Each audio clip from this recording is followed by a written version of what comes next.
इस वक्त हम मौजूद हैं मिडिल स्कूल चुलीचंद में। आप जानते हैं किसी भी कौम को अगर तरक्की करना हो, उस कौम में फोकस स्कूल के ऊपर होना चाहिए, चाहे लोग हो या हुकूमत हो।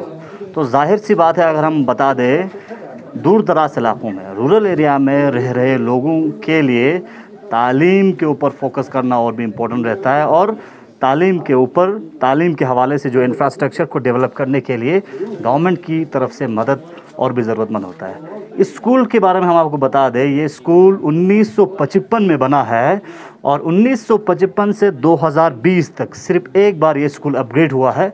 2003 में ये स्कूल अपग्रेड होके मिडिल स्कूल बना है। लेकिन आज के दौर में मिडिल स्कूल से यहाँ के इलाके के लोग संतुष्ट नहीं है, क्योंकि यहाँ पे अब जो है इस पूरे इलाके में, अगर हम शरसे की बात करें, चुलीचंद की बात करें, बटाल की बात करें, यहाँ पे बहुत सारे स्टूडेंट्स हैं जिनको घंटों का सफ़र और लगभग 15 से 20 किलोमीटर का सफ़र तय करके इन लोगों को हाई स्कूल और हाई सेकेंडरी स्कूल में तालीम हासिल करने के लिए जाना पड़ता है।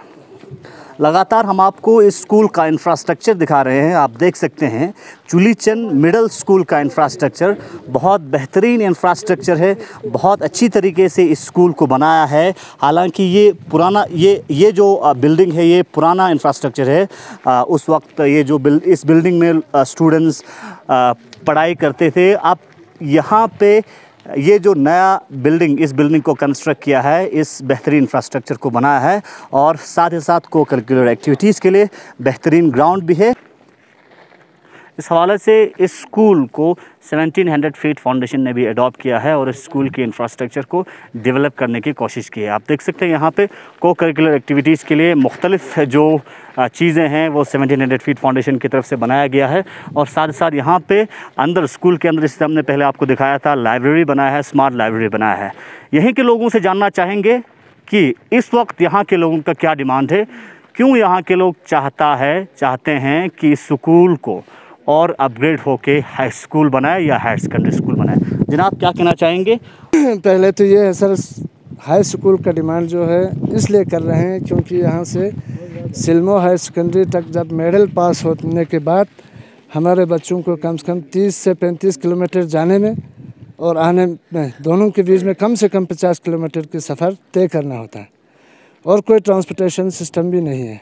और ख़ासकर ज़्यादातर जो है लड़कियाँ आजकल जो है स्कूल में जाते हैं, तो लड़कियों के बस की बात नहीं इतने किलोमीटर जो है वो पैदल चलकर पढ़ें, पहली बात। दूसरी बात ये है कि यहाँ से सिल्मो जाते हुए टाइम का बहुत लिहाज करना पड़ता है। सुबह एकदम वो यहाँ से 6 बजे निकलते हैं तो चल कर थक कर वो वहाँ पर 9 साढ़े 9 बजे पहुँचते हैं। पहुँचने के बाद उन्हें नींद आता है।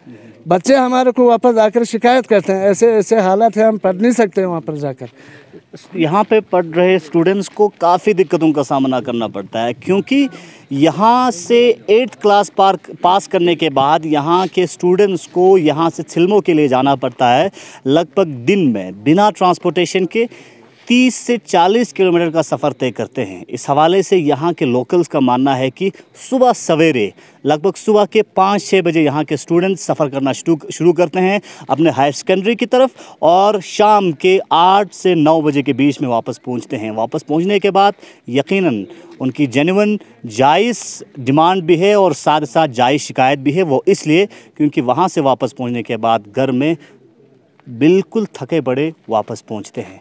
और साथ ही साथ यहाँ के और एक नौजवान से हम इस इलाके के इस इशू के बारे में जानना चाहेंगे। जनाब, आपको क्या लगता है? जी, सबसे पहले तो मैं गुलिस्तान नेटवर्क का बहुत शुक्रगुजार हूँ कि उन्होंने इस इशू पे थोड़ा सा इस इशू को हाईलाइट करने की कोशिश की। और साथ ही साथ मैं 17,000 फीट फाउंडेशन का भी बहुत शुक्रगुजार हूँ कि ऐसे फार फ्लंग एरिया में आके वो जहाँ पर गवर्नमेंट की नज़र नहीं जाती है वहाँ पर उनकी नज़र जाती है और उनकी वजह से यहाँ पर हमें स्मार्ट क्लास जो है वो इशू हुआ है। तो रहा सवाल स्कूल के अपग्रेडेशन के बारे में, सबसे पहले मैं आपको बता दूं कि एक स्कूल को अपग्रेड करने के लिए सबसे जो बेसिक इम्पोर्टेंट चीज़ होता है वो उसका इंफ्रास्ट्रक्चर होता है, और उस स्कूल के लिए प्लेग्राउंड सबसे मोस्ट इम्पोर्टेंट चीज़ होता है। अभी आप देख लीजिए, इस ज़माने में without play, without games, education is nothing, हर जगह बोला जाता है। अब हमारे सिल्मों में जाए, वहाँ हायर सेकेंडरी है, उस हायर सेकेंडरी के प्लेग्राउंड को देख लीजिए, इसका आधा भी नहीं है। ये जो स्कूल है, जितना आगे इसके सामने है, इसका जितना है आधा जो है, आधा हिस्सा स्कूल के पीछे भी है। तो 1957 में यानी 1957 में ये स्कूल एस्टेब्लिश हुआ है, लेकिन बड़ी शर्म की बात है, बड़ी शर्मनाक से हमें कहना पड़ रहा है कि गवर्नमेंट ने हमें हमेशा नज़रअंदाज किया है। हम्बू लाख के नीचे सिर्फ एक हाई स्कूल है, वो भी सिल्मों में, यहाँ से 30 से 40 किलोमीटर की दूरी पे है, वो भी हायर सेकेंडरी है। आप देख लीजिए, बटालिक, गरगरदोस, ये चुलीचंद, शारसे, मुजबर, सब के बीच में एक हाई स्कूल भी नहीं है। ये अब देख लीजिए कितना शर्म की बात है। यहाँ हाई सेकेंडरी के बगैर इस एरिया में और कोई हाई स्कूल नहीं है, कोई भी हाई स्कूल नहीं है। इस पे हमने, हालांकि मैंने एज एन यूथ एक्टिविस्ट बहुत आवाज़ उठाने की कोशिश की है, लेकिन किसी की कानून तक टच से मस नहीं हुआ है। मैंने आर्टिकल्स भी इस पे लिखे हुए, और मैंने हमारे सीसी साहब से भी इसके बारे में, खुसूसन इस स्कूल के बारे में कई दफ़ा कहा है, लेकिन मुझे नहीं लगता है कि उनको एहसास ही नहीं होता है। उनको नहीं लगता है कि ये जो लड़के हैं, ये जो इलाका है, या ये जो गाँव है, ये जो बटालिक बेल्ट के जो निचला तबका है, मुझे लगता है कि वो समझते हैं कि ये लोग तालीम के हकदार नहीं है, इसलिए वो लोग हमें अंधेरे में शायद रखना चाहते हैं। हमें ऐसा महसूस हो रहा है। मैं नहीं कहता हूँ कि वो हमें जेन्युइनली, उनका भी कुछ रीज़न हो सकते हैं, लेकिन हम ऐसा महसूस कर रहे हैं कि शायद वो हमें ज़बरदस्ती तालीम में नहीं लेना चाहते, और वो हमें जुल्मत की तरफ, वो होता है ना, मिना नूर इला जुल्मत, लेकिन वो हमें मिना जुल्मत इला नूर करके रखना चाहते हैं, यानी कि नाउमीदी कुफ्र है। आप क्या उम्मीद कर रहे हैं हुक्काम बाला से, स्पेशली सीसी से, लेफ्टिनेंट गवर्नर से? अभी तक तो हम एक एग्जिस्टिंग स्टेट में रहते थे, जम्मू कश्मीर में रहते थे, वहाँ तो हम थके हारे थे, बिल्कुल नाउमीद हुए थे। लेकिन आपने जैसे कहा नाउमीदी कुफ्र है, तो बिल्कुल मैं आपसे इत्तेफाक रखता हूँ। अभी हमारा जो स्टेट है वो अब एक यूटी बन चुकी है, तो हम उम्मीद करते हैं कि his excellency honourable LG lieutenant governor जो RK मथुर साहब है, या हमारे डिविजनल कमिश्नर साहब है, और हमारे डिस्ट्रिक्ट मजिस्ट्रेट बशीरुल हक साहब है, और हमारी chief executive councillor Firoz Ahmad Khan जो कि यहीं का बाशिंदा है, इस इलाके का है, वो इस क्रूशियल मसले पे ज़रूर फोकस करने की कोशिश करेंगे। चूँकि यहाँ से बटालिक 4 किलोमीटर है, आपको मैं बताता चलूँ। यहाँ पार में गरगरदो है हमारा, वो भी यही हार्डली आप देख सकते हैं 3 किलोमीटर होगा। शारजे यहाँ से 2-4 किलोमीटर है, मुजबर यहाँ से 2-3 किलोमीटर है। तो ये एक सेंट्रल पॉइंट बन सकता है। जो लड़के एक बटालिक से यहाँ चल के आएंगे तो प्लेन पे चलना है, वो भी 4 किलोमीटर चलना है, लेकिन बटालिक से सिल्मो चलना है, एक तो हाईली टेरेन है, वो भी 10 से 12-13 किलोमीटर उनको अपहिल चलना है। तो ये एक सहूलियत हमें होगा। अगर वो हमारे इस मसले को हल करेंगे तो हम बहुत ही शुक्रगुजार होंगे, और हमारे बच्चे, हमारे माए और हमारे बुज़ुर्ग जो है वो उनको दुआएं देंगे। थैंक यू जनाब। सबसे पहले तो हमारे स्कूल का जो इंचार्ज है, हेड मास्टर साहब, मास्टर मोहम्मद अली, उनका बहुत कोशिश रहा है और कोशिश कर भी रहा है। वो अपने तरफ से वो इस स्कूल को अपग्रेड करने की भी कोशिश कर रहा है, स्कूल को सजाने की भी कोशिश कर रहा है, स्कूल के बच्चों को सारा खेल का इनका सामान और पढ़ाई में साथ साथ, इसके साथ साथ जो है हमारे जो बाकी टीचर्स हैं, यहाँ का स्टाफ जो है, वो भी उनके साथ मिले हुए सब बिल्कुल अच्छे फॉर्म में आकर स्कूल को आगे बढ़ाने की बिल्कुल कोशिश कर रहे हैं। बिल्कुल जितने भी हमारे हेड मास्टर साहब के साथ साथ हमारे यहाँ के मौजूदा टीचर साहिबान का जितना भी तारीफ़ किया जाए वो बिल्कुल कम है। और इनके साथ साथ हमारे गाँव के जो वॉलंटियर्स हैं, जो यूथ्स हैं, वो उनका भी अच्छा खासा यहाँ पर जो है योगदान रहता है। वो भी यहाँ पर बर वक्त जो है, किसी भी वक्त उनको ज़रूरत पड़ता है वो हमें बुलाते हैं, तो हम यहाँ पर आते हैं। स्कूल का अगर सफाई करने की ज़रूरत हो, ग्राउंड को बनाने की ज़रूरत हो, कहीं कुछ करने की ज़रूरत हो, तो हम यहाँ पर आकर हमारे यूथ जो है वो भी यहाँ पर हमेशा मदद करते हैं। और इसी के साथ बिल्कुल स्कूल अच्छी तरह चलाने के लिए हेड मास्टर के यानी क़यादत में टीचर्स और पब्लिक जो है, वॉलंटियर्स जो है, सब मिलकर आगे बढ़ाने की कोशिश करते हैं। अभी सर हमारा ये कहना है कि अभी तो लॉकडाउन है, हर जगह स्कूल बंद है। अगर अल्लाह ताला चाहे और स्कूल जल्द से जल्द खोल दिया जाए तो इस वक्त हमारे यहाँ पर परमानेंट जो है हेड मास्टर जो है, पक्का हेड मास्टर होता है। इसी हेड मास्टर को अगर पक्का बनाए या कहीं से और कोई पक्का हेड मास्टर भेजें, इसका बहुत ज़रूरी है हेड मास्टर का पक्का होना। दूसरी बात से जो है यहाँ पर स्टाफ की कमी है, कम से कम यहाँ पर 3 स्टाफ का कमी है। तो हम एडमिनिस्ट्रेशन से रिक्वेस्ट करते हैं कि स्कूल खुलते ही इस स्टाफ के जगह को भी पूरा किया जाए, हल करें। सालसा और एक यूथ इनसे जानना चाहेंगे, क्या कहेंगे आप? अस्सलाम वालेकुम। सबसे पहले मैं गुलिस्तान चैनल का बहुत बहुत शुक्रगुजार हूँ।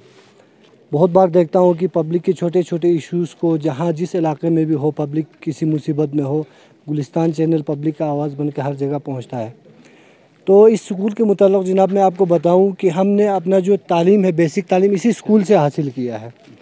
और आज मैं एक स्कूल का प्रिंसिपल हूँ, कारगिल में प्राइवेट स्कूल में प्रिंसिपल हूँ।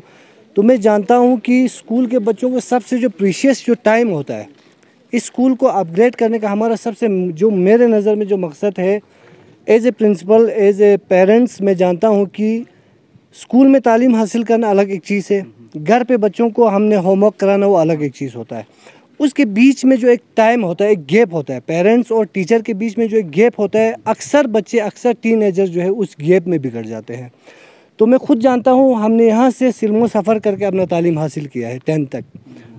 तो क्या मुसीबतें हमको झेलना पड़ता है। यहाँ से जो टिफ़िन में हम खाना लेके जाते हैं यहाँ से सिल्मो, वो सट जाता है। तो अब यहीं से अंदाज़ा लगा सकते हैं कि बाकी बच्चों का क्या वहाँ पे हासिल रहता होगा। कभी गाड़ी मिलता था, कभी गाड़ी नहीं मिलता था। चलो अगर हम ऐसे सोचें कि कोई इलाका ऐसा हो जिसमें रोड कनेक्टिविटी या सारे कनेक्टिविटी अच्छे हों या स्कूल बसेस वगैरह का फैसिलिटी हो, तो पेरेंट्स को कोई दिक्कत नहीं है। पेरेंट्स यहाँ के बहुत ही कोऑपरेटिव हैं, तो बच्चों को कहीं भी भेज सकते हैं आला तालीम के लिए, अच्छे तालीम के लिए। लेकिन बदकिस्मती से हमारे यहाँ पे ना रोड कनेक्टिविटी इतना साफ़ है, ना यहाँ पे कोई ट्रांसपोर्टेशन की इतना फैसिलिटी है। तो बच्चों को हमने मजबूरन यही पढ़ाना होता है। और ख़ुद मैं अगर बताऊं तो मेरे ही एज के, मेरे ही सोसाइटी में जो बच्चे मेरे साथ पढ़ रहे थे, उसमें से बहुत ही कम बच्चे आज कामयाब हैं। सारे बच्चे, तकरीबन 90% बच्चे जो है वो आज बेकार हैं और आर्मी पोर्टर का काम करते हैं। बेकार वो भी नहीं बैठे हैं, फिर भी वो देश के हित में ही काम कर रहे हैं आज। तो मैं सबसे पहले बाकी हायर अथॉरिटी को तो मैं इतना नहीं कहूँगा, जो हमारे यहाँ का हमने जिसको इलेक्ट करके यहाँ से भेजा है, काचो फिरोज़ साहब को, जो हमारे करगिल को भी अभी रिप्रेजेंट कर रहे हैं। इस साल उन्होंने अच्छा काम भी किया, ज़ायरीन को लेके या बहुत सारे इश्यूज़ को लेके उन्होंने बहुत अच्छा काम किया। तो मैं उम्मीद करता हूँ और साथ ही साथ उनसे रिक्वेस्ट करता हूँ कि वो इन पे इस स्कूल के ऊपर नज़रसानी करें। और प्लस यहाँ का पब्लिक जो है वो कोऑपरेटिव है। अगर आपको यहाँ पे कुछ भी फैसिलिटी की ज़रूरत है, कुछ भी कोऑपरेशन की ज़रूरत है, वो पब्लिक देने के लिए तैयार है। तो आपको खुदारा आप इसको जल्दी से जल्दी आप इसको अपग्रेड करने की कोशिश करें। शुक्रिया सर जी। यहाँ के जो स्टूडेंट्स हैं, बिना ट्रांसपोर्टेशन के 30 से 40 किलोमीटर हर रोज़ सफ़र करना पड़ता है अपने तालीम हासिल करने के लिए। वहीं दूसरी जानिब यहाँ के जब लोकल से यूथ से हमने बात की तो उनका कहना है कि आज तक हुकूमत की जानिब से इस इलाके के जेन्युइन इशू को लेके उन्होंने गौर नहीं किया है। इस इलाके के इस अहम एक स्कूल है, इस मिडिल स्कूल को अपग्रेड करने की कोशिश नहीं की है। लेकिन अभी भी ये लोग उम्मीद कर रहे हैं, ख़ासकर इस साल ये लोग हमारे काउंसिल में रह रहे लोगों से उम्मीद कर रहे हैं। साथ ही साथ यूटी बनने के बाद यूटी एडमिनिस्ट्रेशन के ऊपर इनका एतमाद है और उम्मीद है कि आने वाले वक्त में इनके जो जेन्युइन और बेसिक इश्यूज़ हल किया जाए। ये तो देखने वाली बात है कि आने वाले वक्त में यहाँ के लोगों को पहले की तरह नेगलेक्ट करके रखता है या आने वाले वक्त में इस इलाके के जेन्युइन इशू को, एजुकेशन रिलेटेड जो इशू है उसको हल किया जाता है। ये देखने वाली बात है। बने रहिए गुलिस्तान न्यूज़ के साथ। मोहम्मद इसाक, चुलीचंद, करगिल लद्दाख।